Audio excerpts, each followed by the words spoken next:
네, 베트남어 이야기를 한국어로 번역해 드리겠습니다. 장터는 이른 아침부터 사람들로 북적거렸습니다. 웃음소리, 인사소리, 발걸음 소리가 뒤섞여 시골 생활에 익숙한 음악을 만들어냈습니다. 장터 한쪽 구석에서 평생 이곳에서 채소를 팔아온 료시대 노인이 낡은 나무 좌판에 신선한 채소 꾸러미를 정성스럽게 정리하고 있었습니다. 그의 얼굴에는 세월의 흔적이 깊게 패여 있었지만 눈빛만큼은 따뜻하고 밝게 빛났습니다. 올해 바시산 세인 요시 노인은 소박하고 인정 많은 사람이었습니다. 장터 사람들은 대부분 그를 진실하고 남을 돕는 것을 좋아하는 사람으로 알고 있었습니다. 그는 매일 아침 집 텃밭에서 기른 싱싱한 채소를 지게해 지고 나와 생계를 이어갔습니다.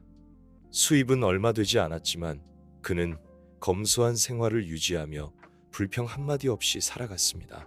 그날 아침 오가는 사람들을 바라보던 류씨, 노인은 생선가게 근처에 있는 작은 그림자를 발견했습니다. 산시대 초반으로 보이는 젊은 여성이 두 아이와 함께 있었습니다. 연이라는 이름에 그 엄마는 지쳐 보였고 얼굴에는 걱정이 가득했습니다. 8살쯤 된 남자아이와 5살쯤 된 여자아이는 엄마의 손을 잡아당기며 배고프다고 칭얼거렸습니다. 여는 낡은 지갑을 열어보았습니다. 안에는 몇 장의 지폐만 남아 있었습니다. 그녀는 돈을 세어보며 얼굴이 굳어졌습니다. 잠시 망설이던 그녀는 장바구니에서 물건을 꺼내놓기 시작했습니다. 어린 딸은 울음을 터뜨렸고 여는 더욱 당황했습니다. 멀리서 이 광경을 지켜보던 요시 노인의 마음은 찢어지는 듯 아팠습니다. 피곤에 지친 젊은 엄마의 눈은 그가 오랫동안 보지 못했던 가족을 떠올리게 했습니다. 게다가 배고픔에 우는 아이들을 보니 더 이상 가만히 있을 수 없었습니다. 주저없이 료시 노인은 자리에서 일어나 낡은 옷 주머니에서 몇 장의 지폐를 꺼내 들고 연에게 다가갔습니다. 그는 부드러운 목소리로 말했습니다. 얘야, 내가 좀 도와주마. 물건은 다시 담으렴. 다 샀거라. 연은 깜짝 놀라 고개를 돌렸습니다. 낯선 노인을 보며 그녀는 더듬거렸습니다. 저 안 돼요. 받을 수 없어요. 저는 부끄러워요. 료시 노인은 온화한 미소를 지으며 말했습니다. 괜찮다. 누구에게나 어려운 시기는 있는 법이지. 아이들 아침 먹일 돈이라고 생각하고 받아두렴. 그럼 나도 기쁘다. 여는 고개를 숙인 채 어쩔 줄 몰라 했습니다. 하지만 진심 어린 동정심이 담긴 료시 노인의 눈빛을 거절할 수 없었습니다. 눈물이 글썽이는 눈으로 그녀는 고개를 끄덕였습니다. 저 정말 감사합니다. 어떻게 감사해야 할지 모르겠어요. 료시 노인은 미소를 지으며 아이들의 머리를 쓰다듬었습니다. 자, 울지 마렴. 엄마가 너희 때문에 고생하는 거란다. 착하게 굴어야지. 아이들은 처음에는 낯을 가렸지만 이내 미소를 지어 보였습니다. 료시 노인은 생선가게 주인에게 돈을 건네고 자신의 채소 가게로 돌아갔습니다. 마치 아무 일도 없었던 것처럼 그는 이름을 밝히지도 감사 인사를 기대하지도 않았습니다. 여는 점점 멀어지는 노인의 뒷모습을 바라보며 가슴이 벅차올랐습니다. 아무리 힘들어도 세상에는 료시 노인처럼 좋은 사람들이 있다는 것을 느꼈습니다. 모르는 사람에게도 아낌없이 도움을 주는 사람들이 있다는 것을. 그날 아침 장터에서 있었던 일은 연에게 큰 힘이 되었습니다.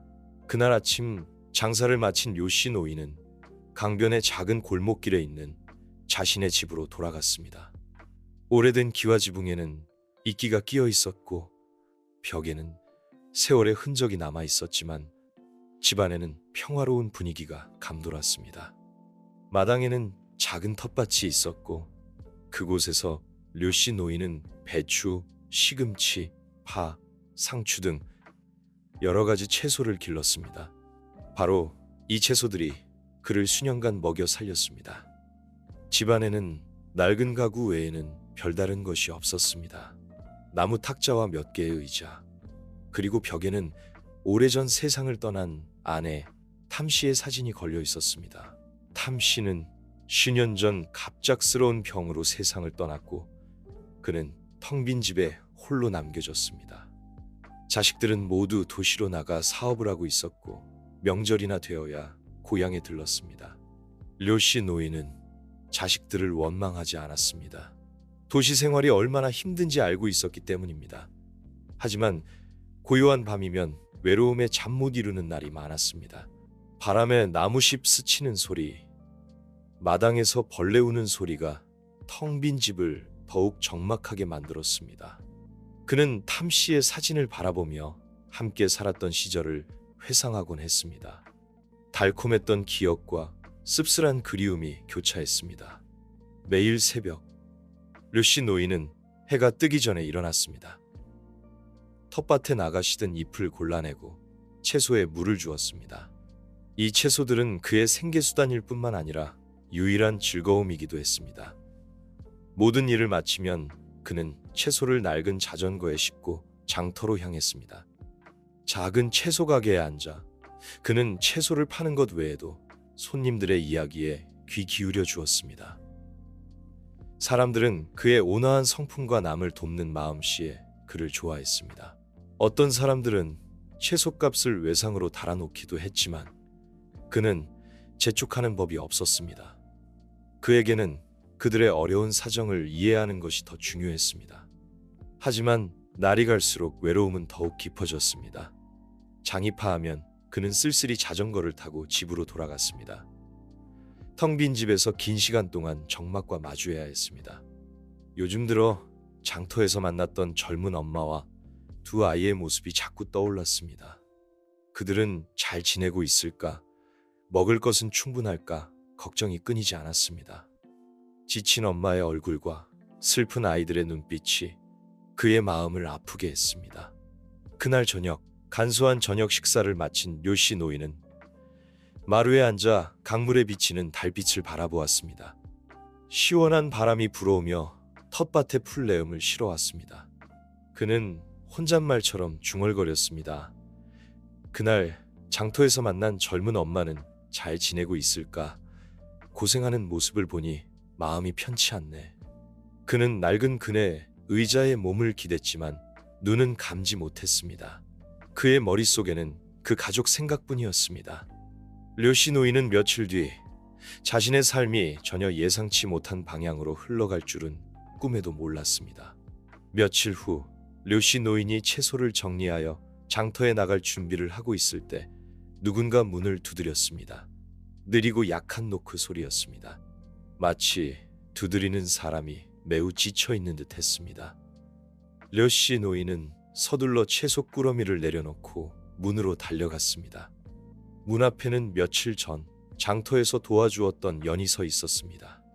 그녀의 얼굴은 창백했고 잠을 못 잔 듯 눈이 퀭했습니다. 옆에는 두 아이가 엄마에게 찰싹 달라붙어 있었습니다. 아이들의 얼굴은 눈물로 얼룩져 있었고 눈빛에는 두려움이 가득했습니다. 어린 딸인 라는 눈을 비비며 훌쩍이고 있었고 아들인 미는 엄마의 옷자락을 꼭 잡고 말없이 서 있었습니다. 연아, 무슨 일이냐? 료씨 노인은 걱정스러운 목소리로 물었습니다. 연은 고개를 숙인 채 떨리는 목소리로 말했습니다. 할아버지, 저 어떻게 해야 할지 모르겠어요. 갈 곳이 없어요. 방금 집주인이 쫓아냈어요. 료씨 노인은 눈앞의 광경에 할 말을 잃었습니다. 그는 세 사람을 집 안으로 데려와 물을 따라주고 연을 낡은 의자에 앉혔습니다. 두 아이는 엄마 품에 안겨 주위를 두리번거렸습니다. 진정이 된 연은 자신의 이야기를 털어놓았습니다. 밀린 방세를 내지 못해 집주인에게 쫓겨났다고 했습니다. 식당에서 설거지 일을 하지만 생활비를 감당하기에는 턱없이 부족했습니다. 세 사람은 이틀 밤 동안 길거리에 세워둔 낡은 삼륜 자전거에서 잠을 자며 추위와 배고픔에 시달렸습니다.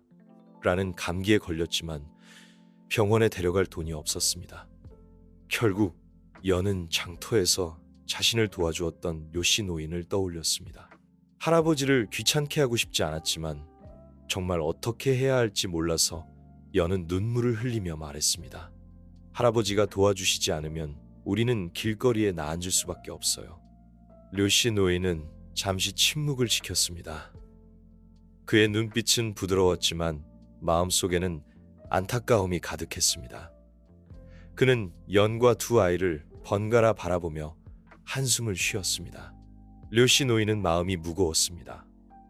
젊은 엄마와 두 아이의 딱한 사정을 외면할 수 없었습니다. 그는 조용히 말했습니다. 걱정 말거라. 여기서 지내도록 하렴. 연은 믿을 수 없다는 듯 눈을 크게 떴습니다. 정말요? 저희가 여기 있어도 괜찮을까요? 료씨 노인은 따뜻하게 미소 지으며 대답했습니다. 그럼 괜찮고 말고. 나도 혼자 지내기 적적했는데 너희가 와서 다행이다. 두 아이는 여전히 경계하는 눈빛이었지만 따뜻한 집안에 들어오니 긴장이 조금 풀어지는 듯 했습니다. 료씨 노인은 아이들에게 과일을 건네주며 말했습니다. 자, 배고프지 어서 먹으렴. 미니는 엄마를 쳐다보며 눈치를 보다가 조심스럽게 과일을 받아들었습니다. 라니는 여전히 훌쩍거리고 있었지만 엄마가 달래주자 과일을 먹기 시작했습니다. 연은 료씨 노인의 호의에 감사하며 말했습니다. 정말 고맙습니다, 할아버지. 어떻게 은혜를 갚아야 할지 료씨 노인은 손사래를 치며 말했습니다. 은혜는 무슨, 서로 돕고 사는 거지. 너무 마음 쓰지 말거라. 그렇게 연과 두 아이는 료씨 노인의 집에서 함께 생활하게 되었습니다. 연은 집안일을 도맡아 하고 료씨 노인은 텃밭에서 채소를 길러 장터에 내다 팔았습니다. 두 아이는 료씨 노인을 할아버지처럼 따랐고 집안은 아이들의 웃음소리로 가득 찼습니다. 료씨 노인은 오랜만에 느껴보는 따뜻한 가족의 마음이 훈훈했습니다. 그는 팜씨의 사진을 보며 미소 지었습니다. 여보, 이제 나도 외롭지 않아요. 당신이 그토록 바라던 대로 우리 집에 다시 웃음꽃이 피었어요. 시간이 흘러 라니의 감기도 나았습니다.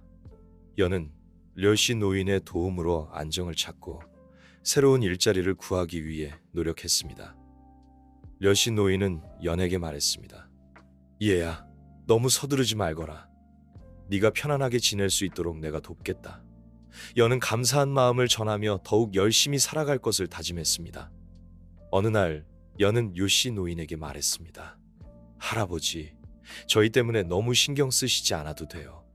저도 빨리 자리를 잡아서 할아버지께 보답하고 싶어요. 료씨 노인은 미소를 지으며 대답했습니다. 그래, 내 마음이 기특하구나. 하지만 보답 같은 건 생각하지 말고 그저 너희들이 행복하게 사는 모습을 보는 것만으로도 나는 충분히 행복하단다. 세 사람이 함께하는 날들은 료씨 노인에게 큰 기쁨이었습니다.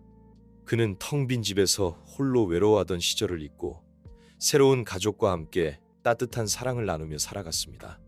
장터에서의 우연한 만남이 그의 인생에 새로운 빛을 가져다 준 것이었습니다. 료씨 노인은 이제 더 이상 외롭지 않았습니다.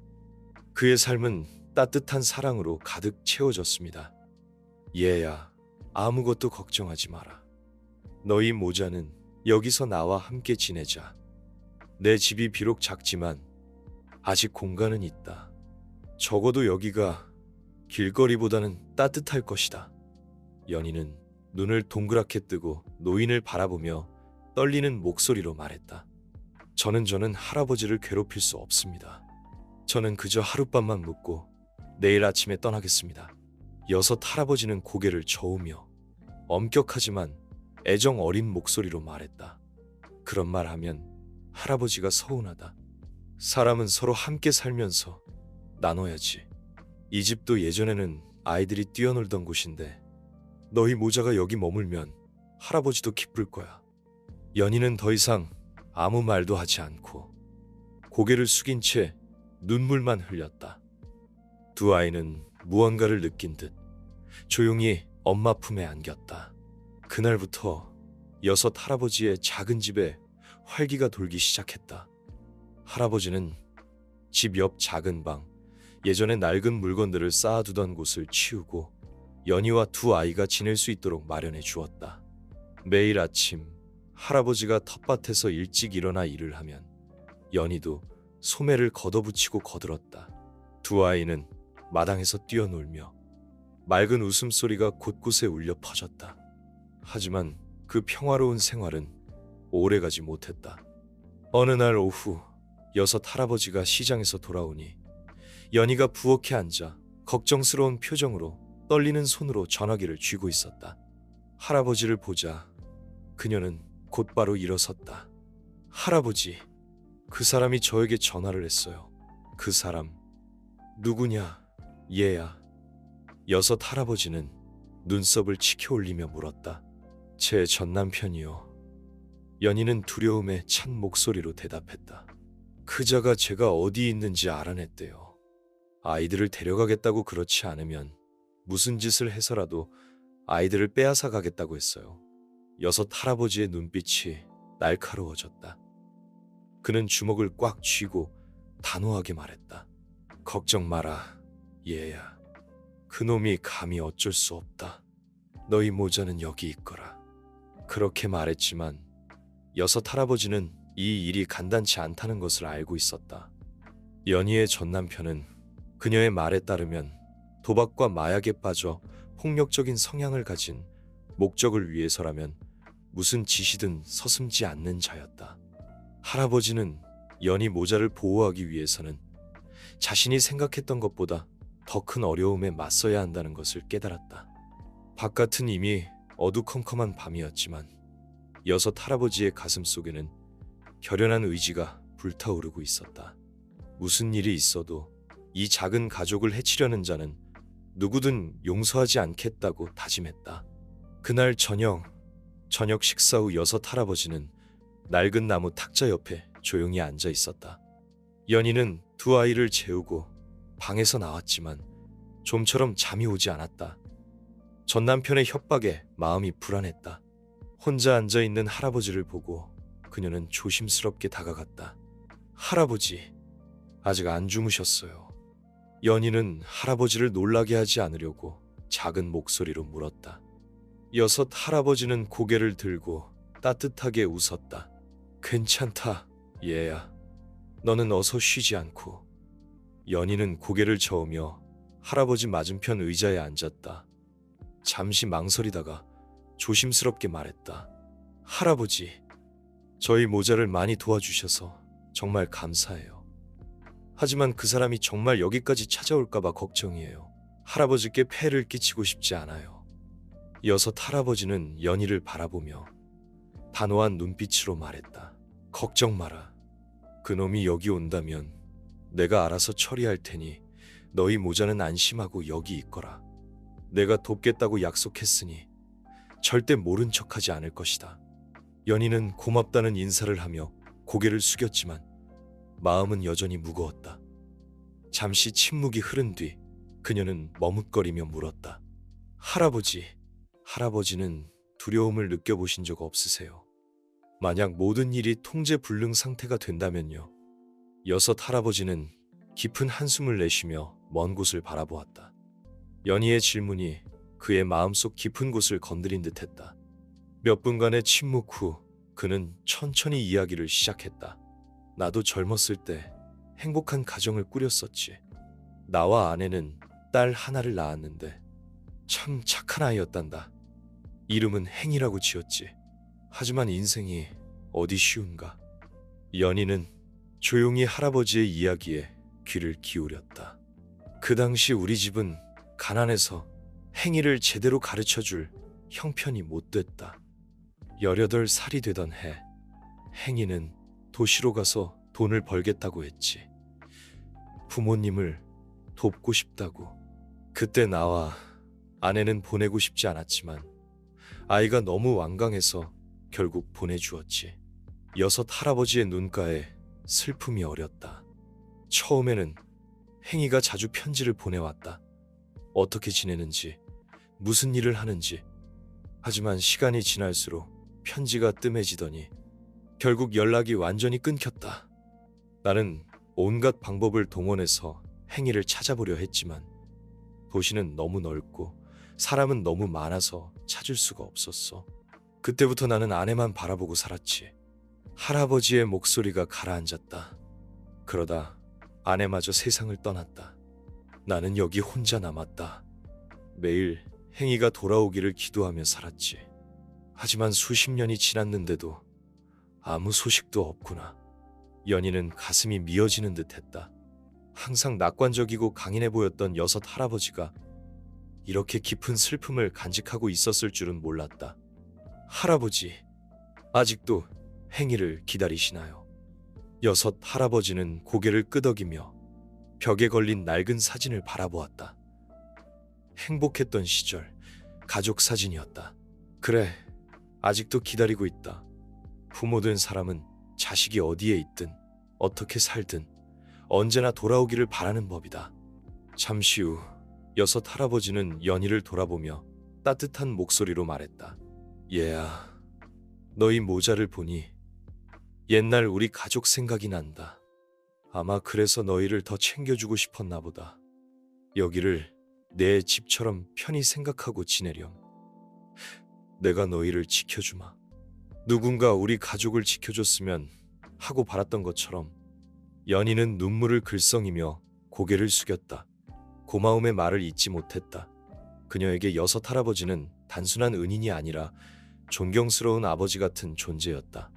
언제나 남을 위해 희생하는 따뜻한 마음을 가진 분이었다. 하지만 그들의 대화가 채 끝나기도 전에 갑자기 밖에서 큰 소리가 들려왔다. 연희는 깜짝 놀라 불안한 눈빛으로 주위를 둘러보았다. 여섯 할아버지는 자리에서 일어나 황급히 문 쪽으로 걸어갔다. 대문 앞에는 키가 크고 건장한 남자가 서 있었다. 차가운 얼굴에 살기 어린 눈빛을 하고 있었다. 그는 거칠게 대문을 두드리며 고함쳤다. 연희, 네가 여기 있는 거 안다. 문 열어. 내 새끼들 데리러 왔다. 연희는 겁에 질려 뒤로 물러섰다. 여섯 할아버지는 대문 쪽을 똑바로 응시하며 단호한 눈빛을 보였다. 그는 마음속으로 다짐했다. 이번에는 무슨 일이 있어도 연희 모자를 지켜주겠다고. 쾅쾅거리는 문 두드리는 소리가 작은 집 전체를 흔드는 듯했다. 연희는 두려움에 떨며 부엌 구석으로 숨었다. 두 손으로 옷자락을 꽉 움켜쥐었다. 방에서 자던 아이들이 깨어나 울음을 터뜨렸다. 여섯 할아버지는 비록 나이 들고 쇠약했지만 단호한 표정으로 대문을 향해 걸어갔다. 낡은 나무 대문 너머로 키 크고 건장한 남자의 얼굴이 보였다. 험악한 인상에 상대하기 쉽지 않은 분위기를 풍겼다. 손에는 전화기를 든 채 위협적인 눈빛으로 집안을 훑어보았다. 영감, 당장 연희를 내보내. 여기 당신 집이지. 내 사람 함부로 숨겨놓지 마. 웅은 거칠게 소리쳤다. 여섯 할아버지는 허리를 곧게 펴고 전혀 주눅들지 않은 눈빛으로 말했다. 내 집에서 연희 모자를 보호하고 있는 게 맞다. 하지만 네 말은 틀렸다. 연희와 아이들은 네 사람이 아니다. 아비라는 작자가 어미와 자식을 이 지경으로 만들어 놓고 이제 와서 무슨 낯짝으로 나타난 거냐. 웅은 눈썹을 치켜 올리며 한 걸음 다가왔다. 그의 목소리는 더욱 날카로워졌다. 내 자식 데리러 왔다. 저 애들은 내 자식이야. 알겠어. 연희는 어디로 가든 상관없지만 아이들은 나와 함께 가야 한다. 여섯 할아버지는 팔짱을 끼고 단호하게 말했다. 내 자식이라고 네가 아비 자격이 있느냐. 아이들에게는 사랑이 필요하지. 네 주먹과 관계가 아니다. 웅은 주먹을 불끈 쥐고 달려들려 했다. 하지만 여섯 할아버지가 손을 들어 그를 막아섰다.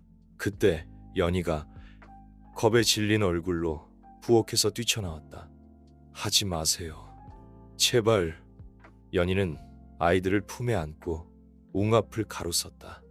아이들은 내가 키울 거예요. 당신한테는 절대 안 보내. 웅은 연희를 밀치려 했지만 여섯 할아버지가 재빨리 웅의 팔을 붙잡았다. 이봐, 자네 애들 앞에서 이게 무슨 짓인가. 당장 나가게. 그렇지 않으면 경찰을 부르겠네. 웅은 여섯 할아버지를 노려보며 이를 갈았다. 빌어먹을 영감탱이, 네가 뭔데 나서. 애들은 내 자식이야. 네가 뭔데 참견이야. 웅은 힘껏 할아버지를 뿌리치고 연희에게 달려들었다. 연희는 비명을 지르며 아이들을 감싸 안았다. 그 순간 여섯 할아버지는 떨리는 손으로 옆에 있던 빗자루를 휘둘렀다. 빗자루는 웅의 등에 세차게 부딪혔다. 웅은 비틀거리며 뒤로 물러섰다. 그는 분노에 찬 눈빛으로 여섯 할아버지를 노려보았다. 이 늙은이가 감히. 웅은 다시 달려들려 했지만 이번에는 마을 사람들이 몰려들었다. 시끄러운 소리에 놀라 나온 사람들이었다. 무슨 일이야? 왜 이렇게 소란스러워? 웅은 당황하며 주춤했다. 그는 마을 사람들의 눈치를 살피더니 욕설을 내뱉으며 물러섰다. 두고 보자. 이대로는 안 끝낼 거야. 웅이 사라지자 마을 사람들은 연희 모자를 걱정스럽게 바라보았다. 괜찮으세요? 다치진 않았어요. 연희는 눈물을 흘리며 고개를 저었다. 감사합니다. 모두 덕분에 살았어요. 여섯 할아버지는 안도의 한숨을 내쉬었다. 걱정 마라, 얘들아. 이제 아무 일도 없을 거야. 내가 너희를 지켜줄 테니. 그날 이후 마을 사람들은 연희 모자를 더욱 따뜻하게 보살폈다. 웅은 다시는 나타나지 않았다. 연희는 여섯 할아버지와 마을 사람들의 도움으로 새로운 삶을 시작할 수 있었다. 두 아이도 마을에서 밝고 건강하게 자랐다. 여섯 할아버지는 비록 딸을 잃은 슬픔을 잊을 수는 없었지만 연희 모자를 통해 다시 가족의 따뜻함을 느끼며 살아갈 수 있었다. 그리고 언젠가 딸이 돌아오기를 계속 기다렸다. 눈이 떨리는 걸음으로 나와 옹사우의 등 뒤에 섰습니다. 쿵, 당신 나가요. 유해는 소리치며 눈물을 흘렸습니다. 당신은 더 이상 저와 제 아이들에게 아무 권리도 없어요. 당신을 고소할 거예요. 제 아이들을 보호하기 위해 끝까지 싸울 거예요. 쿵은 조롱하는 듯한 목소리로 비웃었습니다. 고소 네가 뭘 가지고 고소한단 말이냐. 돈은 어디서 나고 어떤 변호사가 널 맡아주겠어. 내 방식이 있다는 걸 알려주지. 네가 어디에 숨든 난 아이들을 데려올 거다. 쿵의 협박에 유해는 거의 무너질 뻔했지만 옹사우는 굳건히 서 있었습니다. 할 말 다 했나? 안 나가면 지금 당장 경찰에 신고하겠네. 쿵은 분노로 가득 찬 눈으로 옹사우를 노려보았습니다. 잠시 망설이던 그는 등을 돌려나가면서 협박을 남겼습니다. 이걸로 끝났다고 생각하지 마, 영감. 다시 돌아올 거고 그땐 날 원망하지 마. 쿵이 사라지자 유해는 온몸을 떨며 주저앉았습니다. 두 아이는 엄마를 꼭 껴안고 울면서 떨었습니다. 옹사우는 유엔의 어깨에 손을 얹고 따뜻하게 말했습니다. 걱정하지 마라. 아직 끝나지 않았지만 내가 처리하겠다. 너희는 좀 쉬어야 한다. 내가 방법을 생각해보마. 다음 날 아침 옹사우는 시장 마을에 가서 오랜 친구인 옹빙을 만났습니다. 옹빙은 은퇴한 변호사였습니다.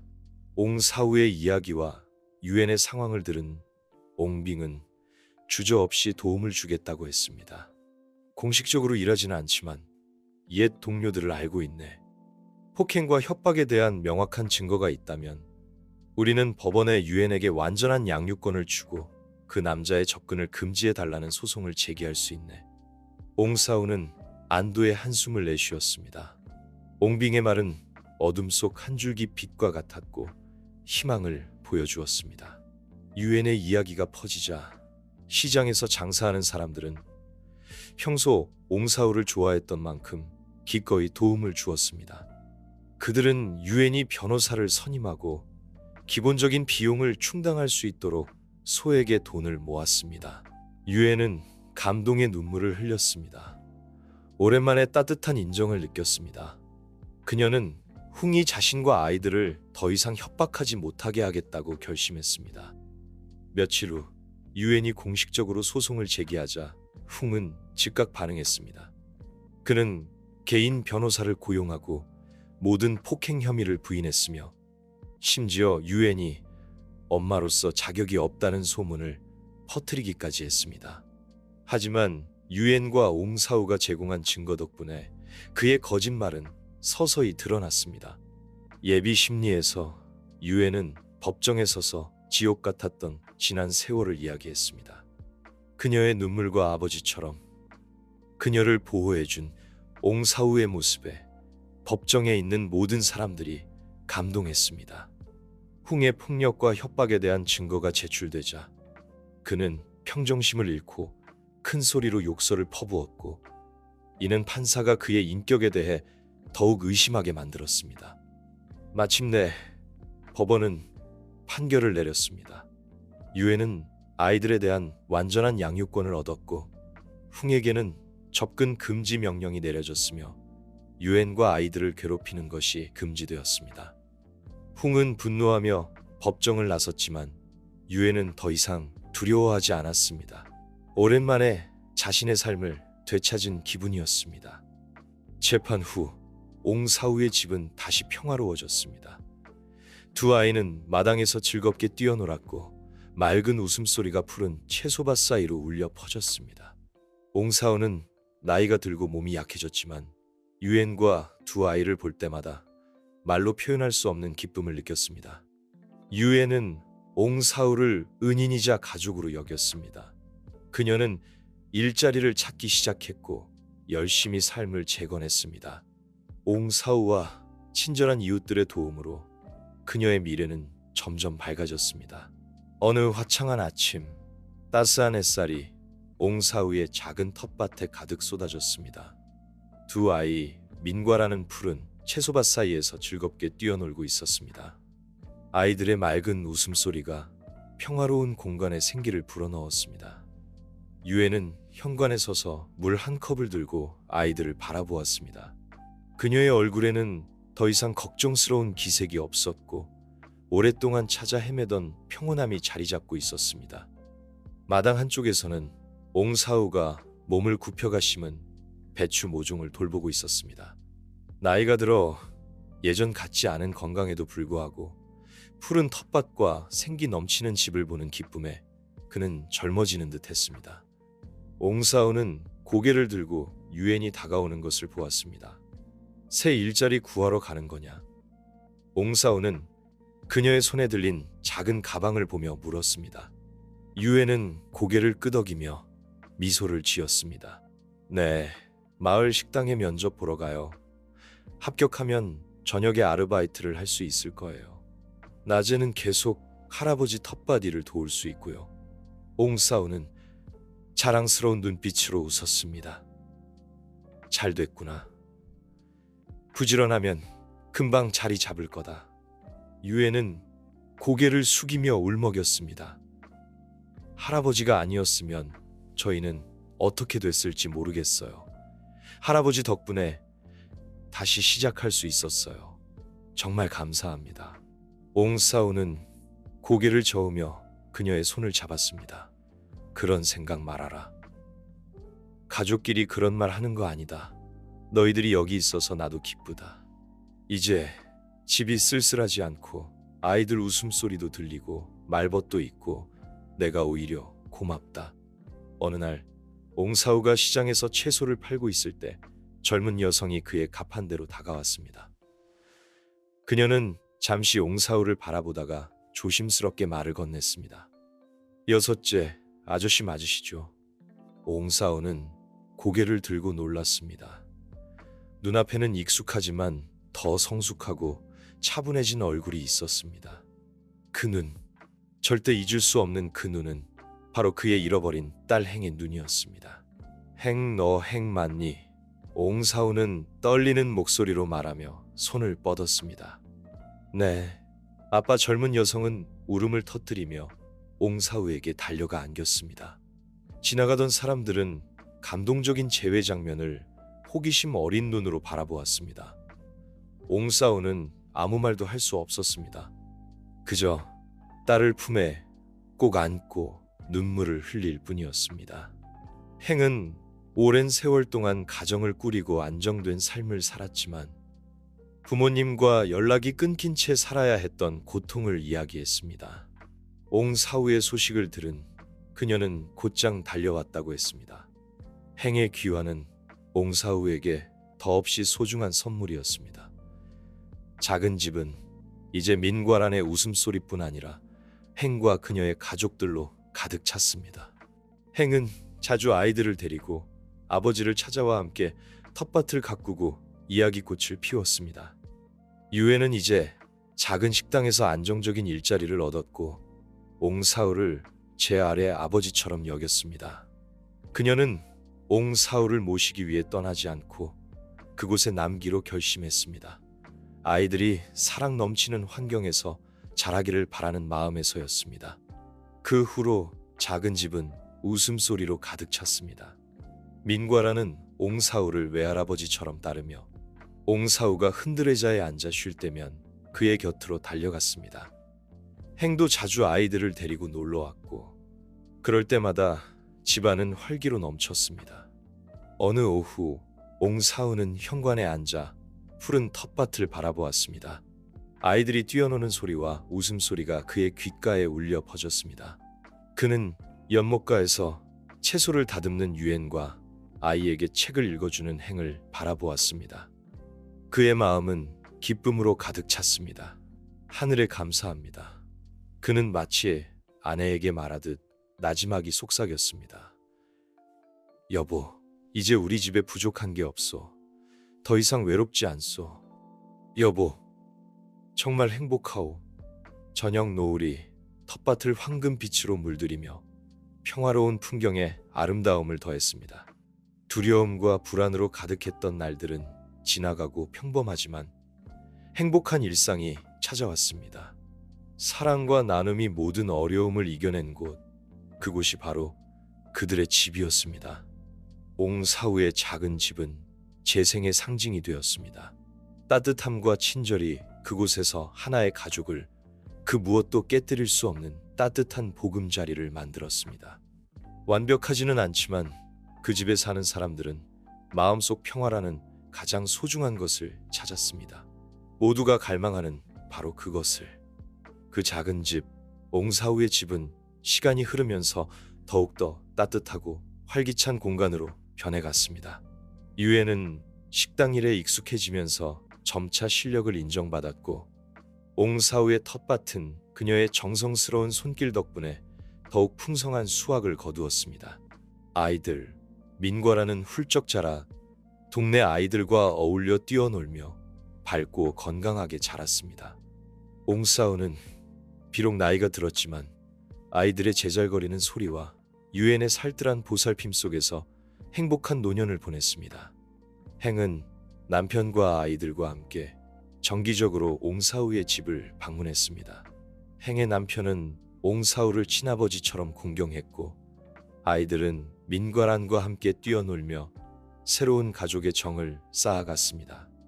명절이나 특별한 날에는 온 가족이 옹사우의 작은 집에 모여 웃음꽃을 피웠습니다. 왁자지껄한 웃음소리와 맛있는 음식 냄새가 작은 집을 가득 채웠고 옹사우의 얼굴에는 만족스러운 미소가 떠나지 않았습니다. 어느 따뜻한 봄날, 옹사우는 마당에 있는 흔들의자에 앉아 텃밭을 바라보았습니다. 푸릇푸릇한 새싹들이 땅을 뚫고 나오는 모습은 마치 그의 새로운 삶을 보는 듯했습니다. 따스한 햇살 아래 아이들이 뛰어노는 모습, 유엔이 행과 함께 텃밭을 가꾸는 모습, 그리고 행의 남편이 아이들과 함께 연못에서 물고기를 잡는 모습, 모든 것이 평화롭고 행복해 보였습니다. 옹사우는 눈을 감고 따스한 햇살을 만끽했습니다. 그의 마음속에는 감사함과 행복이 가득했습니다. 그는 이 모든 행복을 가능하게 해준 유엔, 행, 그리고 그의 손주들에게 진심으로 감사했습니다. 그리고 하늘에 있는 아내에게 속삭였습니다. 여보, 우리 가족 모두 행복하게 잘 살고 있어. 이제 정말 걱정할 게 없어. 세월이 흘러 옹사우는 더 이상 텃밭을 가꿀 수 없을 만큼 늙고 병약해졌습니다. 하지만 그의 주변에는 항상 사랑하는 가족들이 있었습니다. 유엔과 행, 그리고 손주들은 옹사우를 정성껏 보살폈고 그의 마지막 순간까지 함께했습니다. 옹사우는 사랑하는 가족들의 따뜻한 손길 속에서 평화롭게 눈을 감았습니다. 그는 비록 세상을 떠났지만 그가 남긴 사랑과 온기는 작은 집에 계속해서 머물렀습니다. 옹사우의 작은 집은 여전히 따뜻한 웃음소리와 사랑으로 가득한 진정한 가족의 보금자리였습니다.